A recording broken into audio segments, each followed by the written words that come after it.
Hi, we are part of the Cardiff and Vale school nursing team and would like to take this opportunity to share some information about the services that are offered within your school. When you transition from primary to secondary school, the school nurse, who is trained as a specialist community public health nurse, holds a confidential health hub in school each week. Young people of high school age can attend to discuss a range of topics such as sexual health, emotional health, friendships and physical health. We are not first aiders. We are there to promote positive aspects of health in order for young people to thrive into adulthood. The health hub days and times are different for each school. Teachers will have more information. Keep an eye out for the posters with your school nurse's picture on, which should be around in school. Teaching staff can also refer to us if required.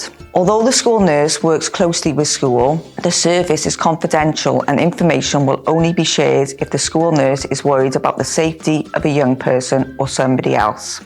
However, we would be open and honest with you regarding information we may need to share if you are at risk of harm.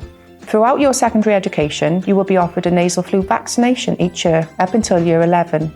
Then in year 8, you will have a HPV vaccination to protect you against the HPV virus, which can cause certain cancers. More information will be shared with you and your parents nearer the time. We hope to see you soon.